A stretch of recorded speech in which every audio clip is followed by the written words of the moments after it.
Indonesia resmi berikan 3.000 tiket untuk supporter Cina di lanjutan kualifikasi Piala Dunia Zona Asia. Bersama Bung Goldin, mari kita bahas. Ini udah keluar rilisnya bahwa Indonesia nanti akan memberikan jatah tiket 8%, yang berarti sekitar 3.000-an untuk supporter Cina datang ke GBK. Yang menjadi pertanyaan, apakah mereka berani datang ke GBK dengan reputasi mereka? Karena kita tahu supporter Cina ini kurang ramah kepada musuh-musuhnya. Contohnya pada saat melawan Jepang diejek lagu kebangsaannya. Pada saat melawan Arab Saudi, supporter Arab Saudi mengatakan bahwa supporter Cina tidak ramah, selalu konfrontatif ya disebutnya ya.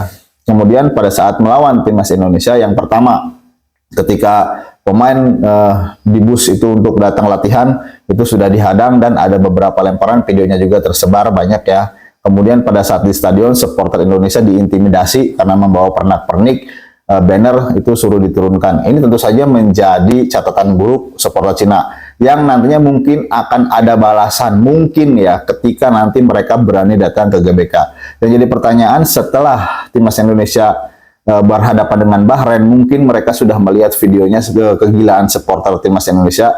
Ini yang menjadi pertanyaan, apakah mereka dengan melihat tayangan pada saat timnas Indonesia melawan Bahrain berani datang? Kalau misalkan memang mereka berani datang, ini salut, tapi apakah mereka akan nyaman di sana? Belum tahu. Jadi itu ya, setiap aksi pasti akan menimbulkan reaksi, yang berarti akan ada balasan.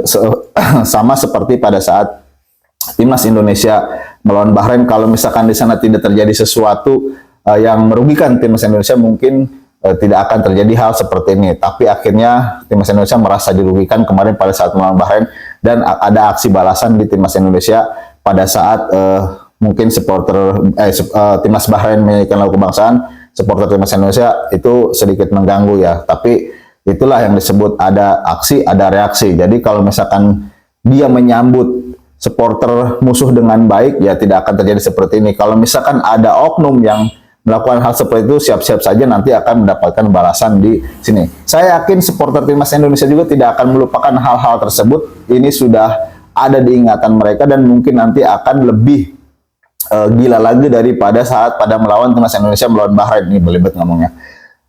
Pasti ini sudah disiapkan oleh supporter timnas Indonesia untuk menghadapi Cina.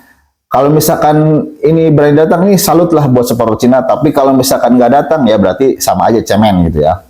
Sudah disediakan tiket tapi tidak datang.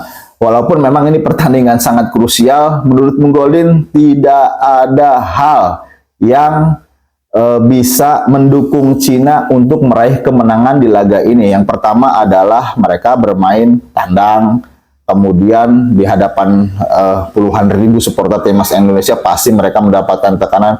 Yang kedua adalah mereka itu style permainannya defensif. Kemudian harga nilai pasar kalah, pengalaman pemain kalah. Jadi tidak ada yang mendukung teori bahwa Cina akan menang di Indonesia. Tapi sepak bola tidak seperti itu. Sepak bola adalah berbicara 90 menit plus, baru diketahui hasilnya.